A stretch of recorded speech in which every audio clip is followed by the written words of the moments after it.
Hello everyone, welcome back. मैं आपका दोस्त योगेश गुप्ता। तो ये हमारी रेशियो एनालिसिस पर फोर्थ वीडियो है और आज की वीडियो में हम पढ़ेंगे प्रॉफिटेबिलिटी रेशियोज़ के बारे में। और जो लास्ट 3 वीडियोस थी उसमें हमने पढ़ा था लिक्विडिटी, सॉल्वेंसी और एक्टिविटी रेशियोज़ के बारे में। तो what are profitability ratios? So profitability ratios क्या होते हैं? Profitability ratios measures the profitability और the operational efficiency of the firm. मतलब हमारे जो रेशियोज़ हमारे प्रॉफिट के बारे में और जो कंपनी की या फर्म की ऑपरेशनल एफिशिएंसी कि उसके जो ऑपरेशंस हो रहे हैं उसमें कितना एफिशिएंटली वो वर्क कर रही है वो बताते हैं, वो होते हैं प्रॉफिटेबिलिटी रेशियोज़। ये एक final result of business operations भी होते हैं। देखिए लिखा हुआ है, these ratios reflect the final results of business operations. तो ये रेशियोज हमारे फाइनल रिजल्ट्स को भी बताते हैं। There are some of the most closely watched and widely quoted ratios. ये जो रेशियोज होते हैं ये फाइनल रिजल्ट्स होते हैं, इसलिए ये जो रेशियोज होते हैं जनरली जो भी हमारे इन्वेस्टर्स होते हैं या जो हमारे ट्रेडर्स होते हैं या जो रेशियोज रिक्वायर करते हैं, ये सबसे ज़्यादा क्लोजली वॉच्ड रेशियोज होता है और वाइडली कोटेड ये सबसे ज़्यादा ज़रूरत यही इसी रेशियोज की होती है। तो चलिए हम स्टार्ट करते हैं profitability ratio session. Profitability ratios हमारे 4 पार्ट्स में कैटेगराइज होते हैं। पहला रिलेटेड टू सेल्स, दूसरा रिलेटेड टू इन्वेस्टमेंट, तीसरा owners point of view and fourth as per market valuation और इन्वेस्टमेंट्स। तो चलिए सबसे पहले related to based on sales या रिलेटेड टू सेल्स। तो सबसे पहला रेशियो होता है most simple ratio, gross profit ratio. Gross profit ratio बताता है हमें जो हमारी वर्क कॉस्ट है या जो हमारी डायरेक्ट कॉस्ट है उसे अगर हम सेल से रिमूव कर दें तो हमारा कितना प्रॉफिट है। मतलब जो हमारा नॉर्मली जो ग्रॉस प्रॉफिट, जो बाकी एक्सपेंसेस बिना हटाए जो प्रॉफिट होता है उसे ग्रॉस प्रॉफिट कहते हैं। तो उसका फॉर्मूला होता है gross profit upon sales into 100। देखिए यहाँ पे लिखा हुआ है, gross profit depends upon the relationship between price, sales volume and cost, work cost. Next ratio है हमारा net profit margin ratio. Net profit margin ratio होता है जो हमारे जो ग्रॉस प्रॉफिट में से जब हम अपने सारे direct indirect expenses like finance expenses, administrative expenses and selling expenses remove कर देते हैं तो जो प्रॉफिट निकल के आता है वो होता है नेट प्रॉफिट रेशियो। तो उसका फॉर्मूला होता है net profit ratio is equals to net profit upon sales into 100। तो ये हो गया हमारा net profit ratio. Next ratio होता है हमारा operating profit ratio. Operating profit ratio होता है कि जो हमारे एक्सपेंसेस हैं, जो हमारे फाइनेंस एक्सपेंसेस या फिर जो इनडायरेक्ट एक्सपेंसेस हैं उन्हें छोड़कर, जैसे कि हमारे एडमिनिस्ट्रेटिव एक्सपेंसेस और हमारे सेलिंग एक्सपेंसेस को रिमूव करने के बाद ग्रॉस प्रॉफिट में से जो प्रॉफिट बचता है उसे होते हैं ऑपरेटिंग प्रॉफिट। तो ऑपरेटिंग प्रॉफिट रेशियो का फॉर्मूला होता है operating profit upon sales into 100। Operating profit के निकालने का भी एक फॉर्मूला होता है sales minus cost of goods sold. तो इससे निकल के आ जाएगा हमारा ग्रॉस प्रॉफिट जीपी, और इसमें से अगर हम एक्सपेंसेस माइनस कर देंगे तो निकल के आता है हमारा ऑपरेटिंग प्रॉफिट, जिसे हम ओपी भी कहते हैं। और ओपी में से अगर हम कुछ एक्सपेंसेस और माइनस कर देते हैं तो हमारा नेट प्रॉफिट निकल के आता है। चलिए तो अब हम नेक्स्ट चलते हैं एक्सपेंसेस रेशियोज की तरफ। ये कुछ रेशियोज होते हैं जो एक्सपेंसेस से रिलेटेड होते हैं। जैसे पहला रेशियो है cost of goods sold ratio. तो COGS मतलब cost of goods sold upon sales into 100, simple. Next ratio होता है हमारा ऑपरेटिंग एक्सपेंसेस रेशियो। तो administrative expenses upon selling and distribution overhead upon sales into 100। तो ये जो रेशियोज होते, ये जो एक्सपेंसेस होते हैं ये हमारे ऑपरेटिंग एक्सपेंसेस होते हैं। इन्हें हम ऑपरेटिंग एक्सपेंसेस कहते हैं। इन्हें ही अगर हम ग्रॉस प्रॉफिट में से माइनस कर देते हैं तो ऑपरेटिंग प्रॉफिट निकल के आता है। ऑपरेटिंग रेशियो का एक और फॉर्मूला होता है COGS COGS plus operating expenses upon sales into 100। तो ये हमारा total operating profit operating ratio हो गया, सॉरी। और अगर 1 में से ये माइनस कर देंगे तो ऑपरेटिंग प्रॉफिट रेशियो निकल के आ जाता है। जैसे अगर हमारा ये वाला रेशियो निकल के आया है लाइक 75%, तो हमारा जो ऑपरेटिंग प्रॉफिट रेशियो होगा वो हमारा 25% होगा। मतलब operating ratio plus operating profit ratio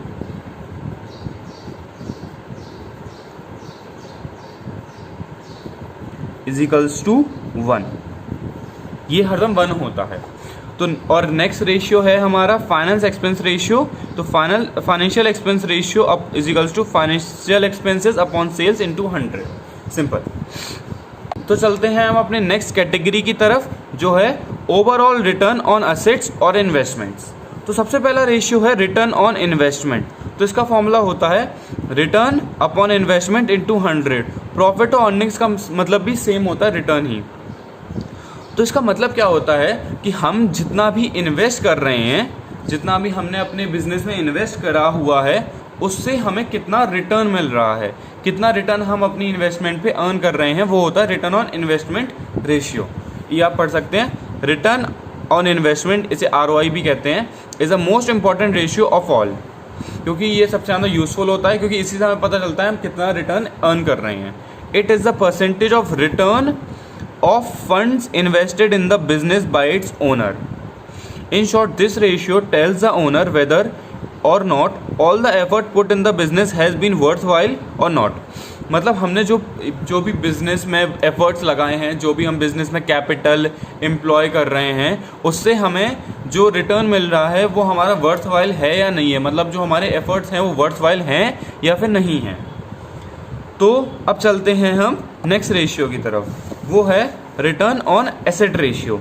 return on asset ratio एक रिटर्न ऑन इन्वेस्टमेंट रेशियो का ही पार्ट होता है, बल्कि रिटर्न ऑन इन्वेस्टमेंट रेशियो के आप देख सकते हैं यहाँ पर 3 पार्ट होते हैं, return on assets, return on capital employed और रिटर्न ऑन इक्विटी, सॉरी। तो चलते हैं पहले की तरफ, रिटर्न ऑन एसेट्स की तरफ। तो रिटर्न ऑन एसेट्स का मतलब होता है कि एसेट्स जो हमने अपने बिजनेस में एसेट्स इन्वेस्ट कर रखी हैं, उनसे हमें कितना रिटर्न मिल रहा है। तो यहाँ पर आप पढ़ सकते हैं, the profitability ratios is measured in terms of relationship between net profits and assets employed to earn that profit. This ratio measures the profitability of the firm in term of asset employed in the firm. मतलब हमने जो भी assets employ कर रखे हैं firm में, उससे कितना रिटर्न आ रहा है, वो ये वाला वो ये वाला रेशियो एवेल्युएट करता है। तो इसके फॉर्मूले वेरी करते हैं, इसके जो फॉर्मूलाज हैं वो थोड़े थोड़े करके वेरी करते हैं। सबसे पहले इसका फॉर्मूला होता है ROA, return on assets is equals to net profit after tax upon average total assets. Net profit after tax मतलब कि पैट हो गया हमारा, और अपॉन एवरेज टोटल एसेट्स। इसका एक यहाँ पर हम एवरेज टोटल एसेट्स की जगह टेंजिबल एसेट्स भी ले सकते हैं और फिक्स एसेट्स भी ले सकते हैं, वो सब वेरी करता है, वो डिपेंड करता है हमारे रेशियो के रिक्वायरमेंट पर, ठीक है। इसे और भी 1-2 तरीके से फाइंड आउट कर सकते हैं, जैसे यहाँ पर लिखा है EBIT -1 माइनस टैक्स।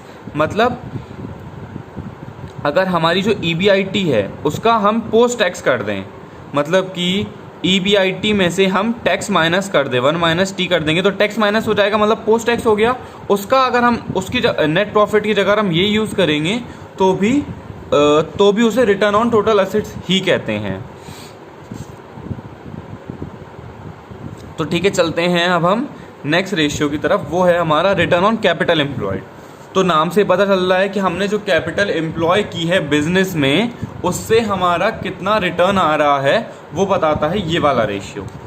तो इसका भी वही है कि प्री टैक्स और पोस्ट टैक्स दोनों तरीके से हम ये रेशियो निकाल सकते हैं। तो प्री टैक्स का फॉर्मूला हो गया EBIT upon capital employ into 100, और पोस्ट टैक्स का फॉर्मूला हो गया EBIT का पोस्ट टैक्स मतलब 1 minus T upon capital employed into 100। और इसे अगर हम चाहते हैं तो ऐसे इंटरेस्ट प्लस भी कर सकते हैं। जैसे फॉर्मूला ये देखिए, इन दोनों में सेम, ये दोनों सेम हैं, बस लिखे अलग तरीके से हैं कि हम EBIT में से टैक्स हटा दें या फिर नेट प्रॉफिट में इंटरेस्ट ऐड कर दें।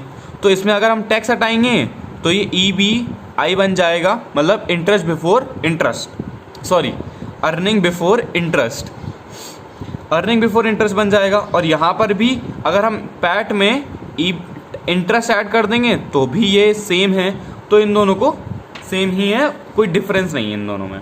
और कैपिटल एम्प्लॉयड तो हमने पढ़ा ही था अपने लास्ट वीडियोस में। क्या होता है कैपिटल एम्प्लॉयड, एक बार और बता देते हैं क्या होता है। कैपिटल एम्प्लॉयड को हम यहाँ पर नेट वर्थ भी कहते हैं, और हम यहाँ पर नेट असेट्स भी कहते हैं कैपिटल एम्प्लॉयड को, और हम इक्विटी भी कहते हैं, इक्विटी फंड्स या फिर शेयर होल्डर्स फंड भी कहते हैं। तो निकाल सकते हैं हम total assets minus current liabilities कर दें, या फिर fixed assets plus working capital कर दें, तो वो सेम चीज़ होती हैं।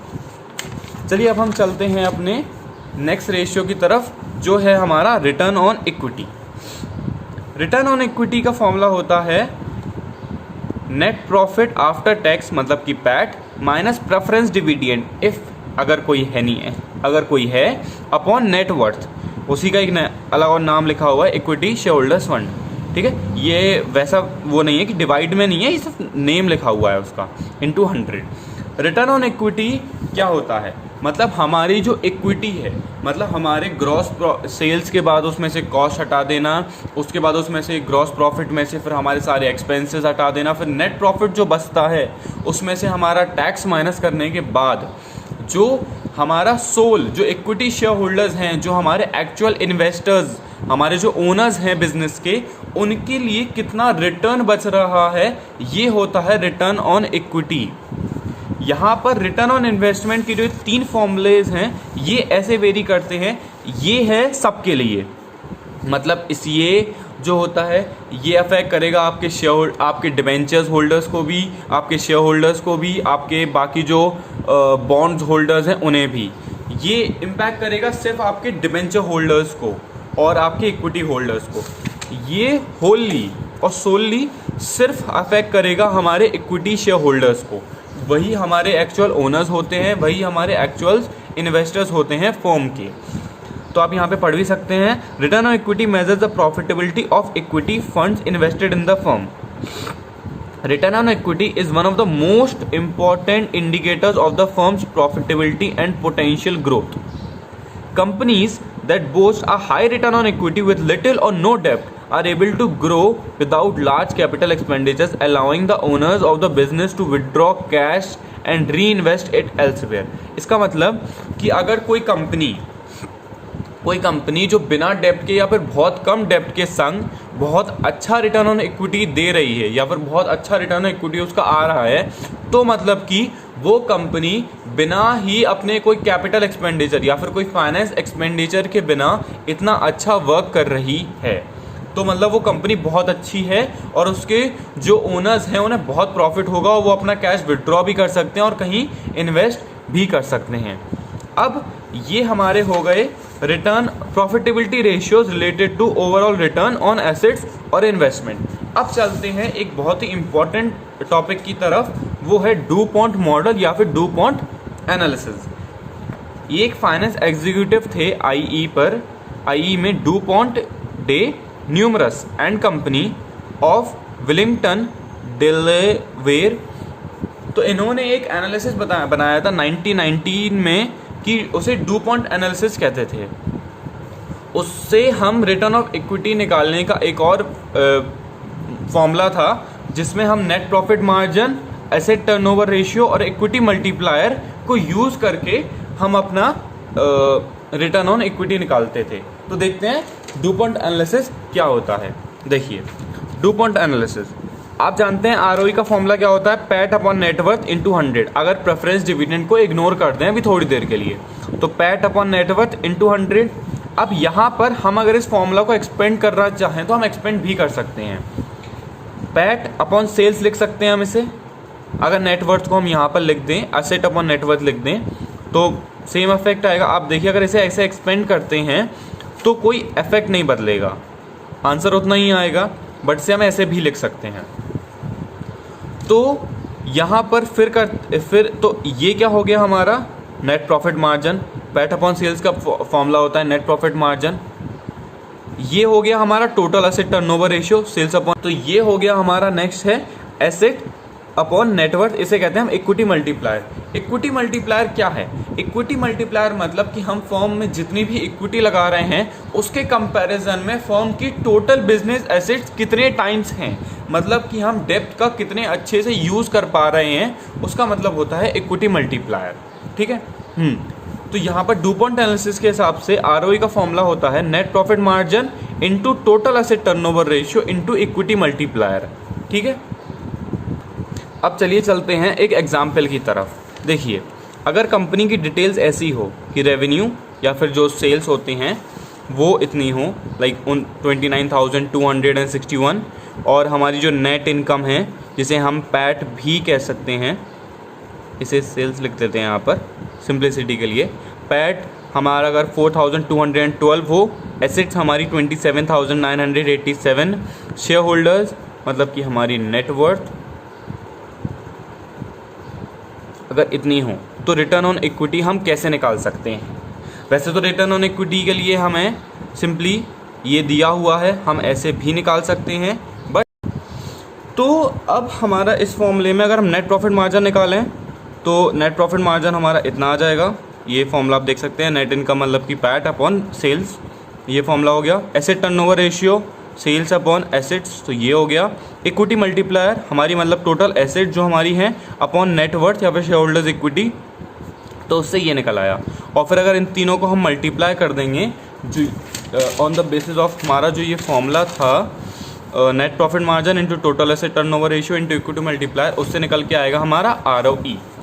तो वो आ गया हमारा 31.02%। आरओई जर्नली माना जाता है कि 31.2%, 02% तो बहुत अच्छा है। 15 to 20% भी अगर हमारा रिटर्न ऑन इक्विटी है वो तो अच्छा माना जाता है।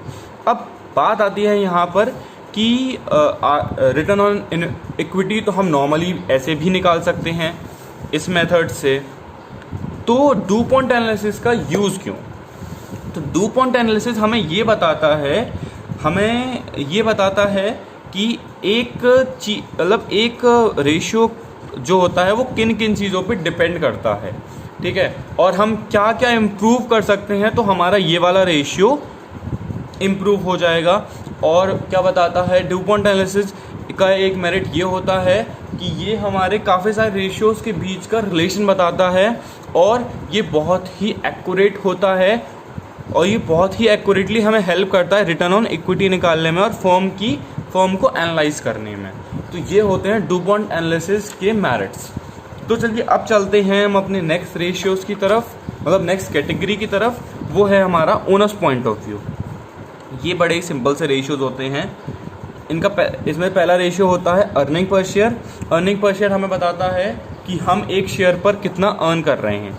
तो net profit available for equity share holders, इसका ये कैसे निकालेंगे? पैट माइनस, अगर हम इसमें से प्रेफरेंस डिविडेंड माइनस कर देंगे पैट में से, तो हमारा आता है net profit available to equity share holders upon number of equity shares outstanding, मतलब कितने इक्विटी शेयर्स हमारे फर्म ने लोगों को दे रखे हैं, लोगों में बटे हुए हैं। नेक्स्ट डिविडेंड पर शेयर, मतलब कि एक शेयर पे कितना डिविडेंड कंपनी दे रही है। मतलब जब ये net profit available for equity share holders निकल के आता है तो फर्म के पास फिर डिसीजन होता है कि फर्म डिसाइड कर सकती है कि हमें ये पूरा डिविडेंड देना है या रिटेन अर्निंग रखनी है, या कितना डिविडेंड देना है, कितनी रिटेन अर्निंग रखनी है। तो उसके हिसाब से फिर निकल के आता है डिविडेंड, और अगर टोटल डिविडेंड को हम नंबर ऑफ इक्विटी शेयर से डिवाइड कर दें तो वो होता है हमारा डिविडेंड पर शेयर। और जो फर्म डिसाइड करती है कि हमें कितना डिविडेंड देना है और कितना नहीं देना है, उसे निकालने के लिए होता है डिविडेंड पे आउट रेशियो। उसका फॉर्मूला होता है dividend equity share upon earning per share. चलिए अब चलते हैं हमारे लास्ट कैटेगरी की तरफ, इसका मतलब कि मार्केट्स की तरफ, मतलब मार्केट्स में जो रेशियोज यूज होते हैं उनकी तरफ। तो पहला रेशियो है प्राइस अर्निंग रेशियो, मतलब प्राइस और हमारी जो अर्निंग पर शेयर है उसके कंपैरिजन का जो रेशियो होता है उसे कहते हैं प्राइस अर्निंग रेशियो। इसका फॉर्मूला होता है मार्केट प्राइस और अपॉन अर्निंग पर शेयर, मतलब एक। तो ये फॉर्मूला हमें बताता है कि हमारी जो अर्निंग हो रही है उसके हिसाब से हमारे मार्केट की प्राइस कितनी होनी चाहिए या कितनी है। देखिए, price earning ratio indicates the expectations of equity investors about the earning of firm. It relates earning to market price and is generally taken as summary measure of growth potential of an investment risk characteristics, share holders orientation, corporate image and degree of liquidity. चलते हैं हम अपने next ratio की तरफ, वो है हमारा dividend yield. तो इसका फॉर्मूला होता है dividend per share upon market price पर शेयर इंटू 100। मतलब कि ये बताता है कि हमारी जो मार्केट प्राइस है शेयर की, उसके रिस्पेक्ट में कितना डिविडेंड हम दे रहे हैं। देखिए आप पढ़ सकते हैं, this ratio indicates return on investments. भाई आ गया, हमारी ये रिटर्न है और ये हमारी इन्वेस्टमेंट है। This may be on average investment और closing investment. Dividend indicates return on paid up value of shares. ठीक है, अब एक यील्ड निकालने का एक और फॉर्मूला होता है जिसे हम कहते हैं अर्निंग्स यील्ड।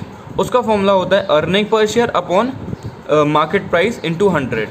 ये हो गया हमारा डिविडेंड पर शेयर और इससे निकलता है डिविडेंड यील्ड, और ये है हमारा अर्निंग पर शेयर, इससे निकलता है अर्निंग यील्ड। अब आप अगर ध्यान दें तो अर्निंग यील्ड में और प्राइस अर्निंग रेशियो में एक कॉमन चीज़ है कि एक दूसरे के रेसिप्रोकल हैं, कि अगर हम इसे 1 अपॉन प्राइस अर्निंग रेशियो भी लिख दें तो भी सेम आंसर आएगा, वो सेम फॉर्मूला है।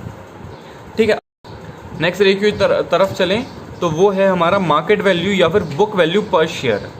तो मार्केट वैल्यू कैसे निकालते हैं एक शेयर की? तो मार्केट वैल्यू पर शेयर अपॉन बुक वैल्यू पर शेयर होता है हमारा average share price upon net worth divided by number of equity shares.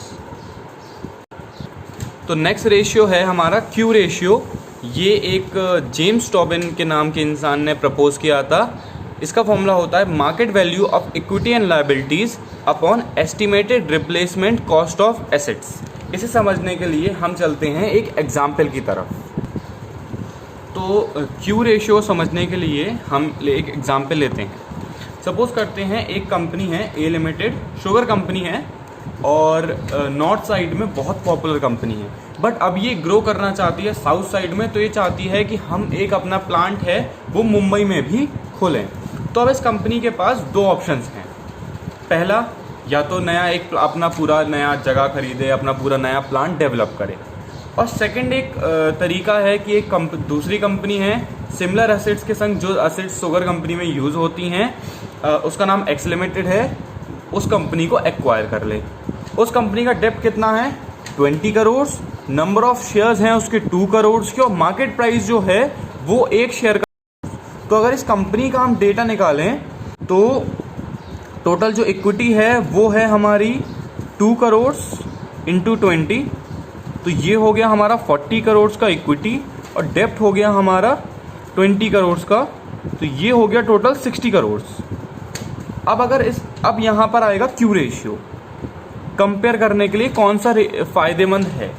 तो ये है हमारा market value of equity and liability, market value of equity and liability, और ये है हमारा estimated replacement cost of assets. तो 60 करोड़ अपॉन 50 करोड़, तो ये है 1.2।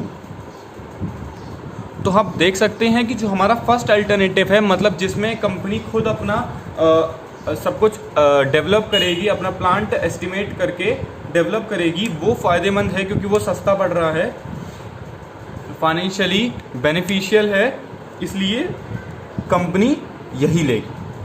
अब चलते हैं हम कुछ क्वेश्चंस करते हैं, कुछ एग्जांपल्स कर लेते हैं, तो उससे आपको बाकी रेशियोज अच्छे से समझ में आने लगेंगे।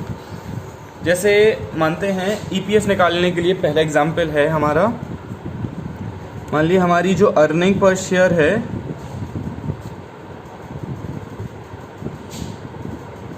उसे निकालने के लिए हम करेंगे क्वेश्चन। तो हमारी पैट आया है, मान लेते हैं 30,000,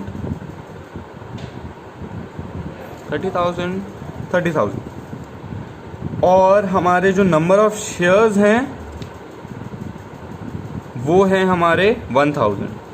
तो हमारा पैट कितना हो, अर्निंग पर शेयर कितना हो गया? तो हमारा अर्निंग पर शेयर हो गया 30,000 upon 1000 is equals to 30 rupees. और मान लेते हैं हमारा एमपीएस है 600 रुपीज़। क्योंकि मार्केट पर शेयर 600 रुपीज़ है, तो हमारी अर्निंग यील्ड कितनी आएगी। अर्निंग यील्ड का फॉर्मूला क्या होता है? अर्निंग यील्ड का फॉर्मूला होता है हमारा अर्निंग पर शेयर